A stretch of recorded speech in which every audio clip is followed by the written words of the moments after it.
João Vitor Teófilo. Fala, João. O ministro da Previdência Social, Carlos Lupe, e o deputado Marcel Van Hatten protagonizaram um embate acalorado durante a audiência na Comissão da Previdência Social na Câmara dos Deputados. O encontro foi marcado por acusações sobre os descontos indevidos aplicados a aposentados e pensionistas do INSS. Van Hatten afirmou que o escândalo representa um roubo gigantesco e disse que em gestões anteriores o presidente Lula já teria demitido o ministro para preservar a imagem. Vamos ouvir. Caros colegas parlamentares, está aqui ao meu lado a dona Eximar. Dona Eximar, ela sofre de câncer da tireoide, foi submetida a uma cirurgia no intestino. Ela, senhor ministro Carlos Lupe, foi à agência do INSS quando soube que estava sendo roubada para informar, se o senhor me permite, que R$ 77,86 estavam sendo tirados do seu benefício. E lhe disseram simplesmente que essa era uma entidade de São Paulo, ou seja, nenhum serviço prestado para ela aqui, e que não haveria o que fazer. Dona Eximar, ela é uma de, estima-se o Ministério, 6 milhões de vítimas. Dona Eximar, agora cometi até, eu peço desculpa, até para fechar aqui os dados dela, o valor que ela recebe em torno de R$ 3.000, mais de 70, quase 80 por mês, faz falta ou não faz, dona Eximar?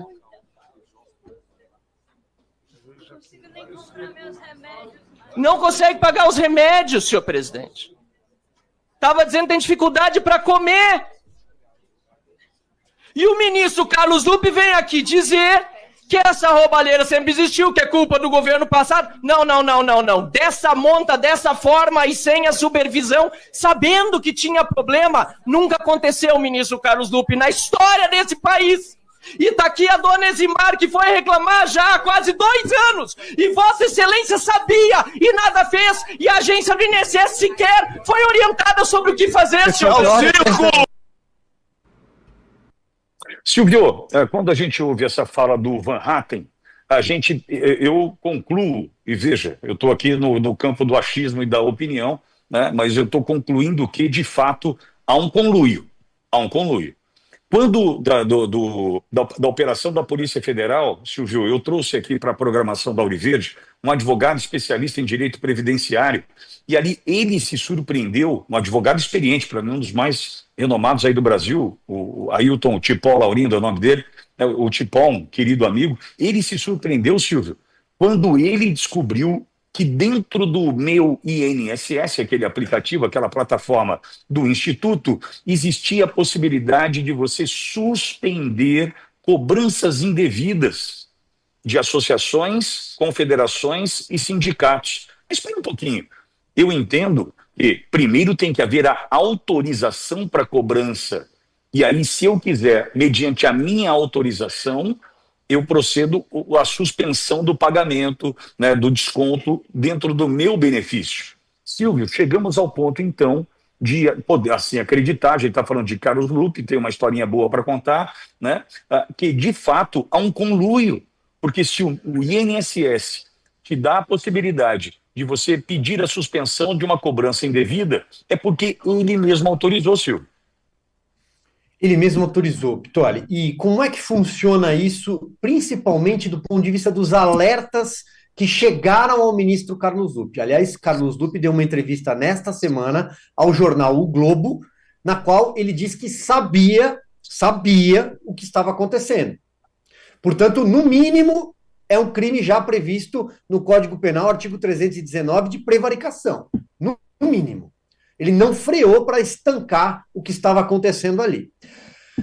Em 2023, ele começa a receber esses alertas. Em 2024, por isso explodem as cobranças e explodem também as tentativas de parar as cobranças, porque as pessoas percebem que estão sendo roubadas, os aposentados e pensionistas.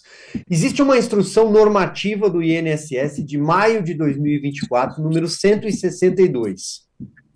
Essa instrução, ela determina que o DataPrev, que é o que cuida da Previdência Social, é o sistema de processamento de dados, aplique a biometria e a assinatura digital como uma forma de avançar, do ponto de vista de tecnologia, nos cadastros dos pensionistas e aposentados.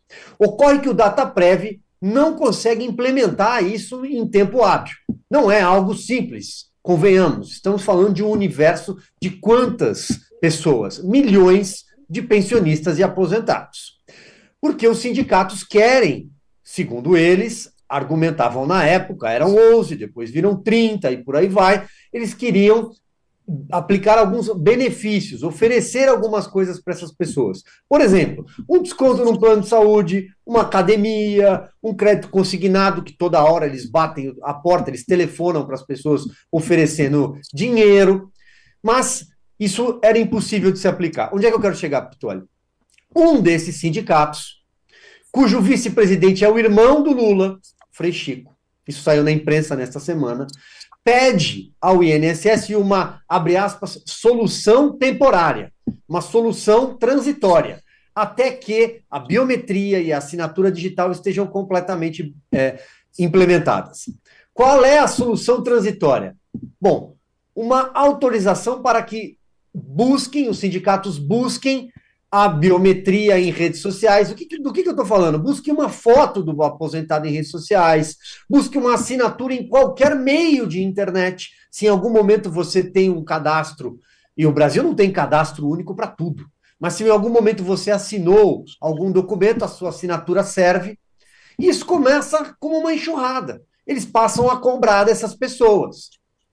Por exemplo, tem casos também que saíram essa semana, Sindicato dos Pescadores cobrando R$50 de uma senhora que disse: eu nunca vi uma vara, uma rede na vida, eu nunca pesquei. Por que eu tenho que contribuir com o Sindicato dos Pescadores, que aliás é de outro estado?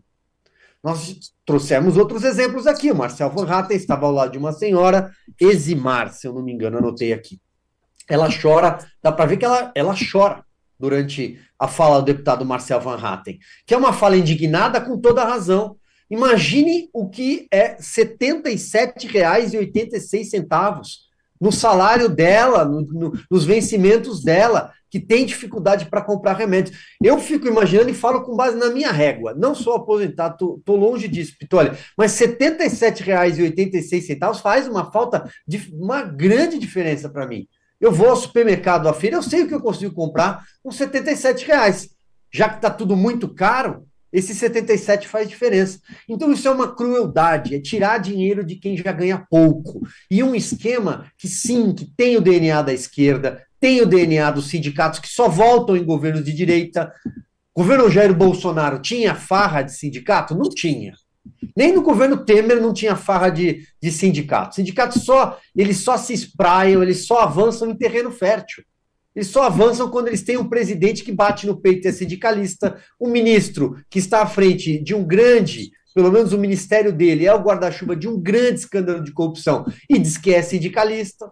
Então os sindicatos avançam, encontram funcionários corruptos nomeados por alguém, eles não chegaram lá à toa, alguém nomeou o presidente do INSS, alguém nomeou o procurador do INSS, alguém nomeou o gerente de benefícios. Aí começam a aparecer lobistas, sempre com aqueles apelidos incríveis, né? Tem o Chinelo de Araçatuba, que por coincidência é o dirigente da seção do PDT em Araçatuba. E quem é o presidente do PDT? Carlos Lupe. Aí aparece o irmão do Lula, o Frei Chico. Agora apareceu um tal de careca do INSS. Aí aparecem os Porsches, as Lamborghinis, as motos. Tudo comprado com dinheiro de quem só precisava desses R$ 77,86 para comprar remédio. Ô Silvio, agora é ruim a história, né? Quando a gente fala de é ruim a história, eu justifico. Imagina Lula não poder soltar da mão da Nadine, né, a ex-primeira-dama do Peru. Ele não pôde soltar a mão, ele teve que mandar um avião lá buscar. Ele abrigou, né, ele trouxe para o Brasil uma criminosa, condenada por corrupção no seu país. Então por quê? Porque não pode soltar a mão. Aí vem agora esse escândalo e nitidamente o Lula não está podendo soltar a mão do Lupe. Nitidamente. Não consigo acreditar que seja só pela base no Congresso, eu não consigo acreditar que seja só por isso. Na verdade, deve ter muito mais aí de um cair atirando, entre todas as aspas, caso o Lupe venha a deixar dessa forma o governo federal, o Ministério da Previdência. Porque, Silvio, a gente está falando de quem tem um histórico muito ruim quando o assunto é a corrupção. De fato, Alckmin, eu preciso dar razão ao Geraldo Alckmin, voltaram à cena do crime e estão com uma sede que jamais se viu, como numa espécie de xepa, já que você cita fazer a feira e o supermercado, Silvio, numa espécie de fim de feira, pegue o que der, pelo amor de Deus, porque provavelmente seja a última oportunidade que temos, né, de encher os bolsos com tanta facilidade. É complicado, né? É bastante complicado a gente imaginar, né, que dessa forma estão tratando, né, em especial, né, o governo e o dinheiro do aposentado no Brasil. E não é pelo tamanho do PDT, Vitória. O PDT tem 17 deputados federais. O PDT tem 3 senadores, 2 do Maranhão por causa do Flávio Dino. O PDT tem 151 prefeitos. Ou seja, não é um partido grande. Pelo contrário, é um partido pequeno. Importa ali, na hora da votação, no varejo da Câmara dos Deputados? Ajuda, evidentemente que aí ajuda. Ninguém rasga voto. Mas não é por causa do PDT. É sim, pelo que o Lupe sabe. O Lupe, ele tem uma longa trajetória política. Ele começa como ele era jornaleiro do Brizola. Ele entregava jornal para o Brizola. Então ele conhece essa base sindical muito grande. E o Lupe não é eleito para nada desde a década de 90. A profissão dele é ser dono do PDT e ministro. Passou anos como ministro de Lula e Dilma. O Lupe, quando deixa o governo em 2011, quando a Dilma demite, caem 6 ministros naquele ano, todos eles enrolados. Aí ela dizia que estava fazendo uma faxina, coisa nenhuma. Era porque a Polícia Federal avançava já, aquilo é pré-Lava Jato, mas a Polícia Federal e o Ministério Público estavam avançando. O Lupe, quando sai, ele faz uma reunião, o jornal Estado de São Paulo, naquele ano, reproduziu essa reunião, gravou e reproduziu. Ele chama os dirigentes de todas as centrais sindicais. Só a CUT, naquela época, ainda era muito abraçada ao PT, mas as demais não. E ele começa a falar que o PT se apaixonou pelo poder, que o PT começou a roubar. Ele começa a falar, porque ele tinha sido demitido. Bom, e o medo de que o Lupe faça a mesma coisa agora, porque os tempos são outros. Se já não era tão simples naquele governo Dilma Rousseff, que é o primeiro governo da Dilma Rousseff, imagine agora, que já não tem mais a mesma base de chão de fábrica, que a esquerda não mobiliza mais ninguém na rua. Vamos ver se alguém vai sair no 1º de maio amanhã. Então, eu acho que é muito mais pelo que o Lupe pelo que o Lupe representa, por uma amizade histórica, e porque o Lula sabe o que estava acontecendo. Ademais, se tivermos uma CPI, Pitoli, olha, para amarrar aqui, se conseguirmos uma CPI, a CPI tem ferramentas de convocação, quebra de sigilo. Se a água subir um pouco mais nesse sindicato do irmão do Lula, o que ele vai dizer? Que ele não conhece o irmão? Vai dizer que ele não conhece o irmão dele? Sendo que o Frei Chico foi quem levou ele para o sindicalismo. Ele é sindicalista muito antes, da mesma base de metalurgia, metalúrgicos no ABC, a mesma coisa. Então ele vai dizer que não conhece o irmão mais velho? Boa. Silvio, agora hoje a gente tem uma audiência pública, uma audiência no Senado, que está chamando a atenção de muitos. Há uma expectativa, inclusive, sobre o Tagliaferro comparecer, né? Então já tem confirmado, Glenn Greenwald confirmou, tanto é que era ontem essa audiência, né, e passou para hoje a pedido do Glenn. Tem também a participação do Sérgio Tavares, do jornalista português Sérgio Tavares, vai fazer remotamente direto de Bruxelas, e há uma expectativa da participação de Tagliaferro, né? Uma audiência que foi pedida pelo senador Eduardo Girão, e que entendo que pode, hoje, a partir das 11 da manhã, Silvio, colocar luz sobre alguns assuntos importantes aí também. Cria-se uma expectativa sobre esse evento de logo mais 11 da manhã no Senado, viu, Silvio? Eu vou acompanhar, já está na minha agenda aqui, conversei com o senador Eduardo Girão também, será utilizada uma comissão, né, uma audiência numa das comissões do Senado. O Glenn, ele tem os arquivos das conversas do que acontecia no gabinete do ministro Alexandre de Moraes.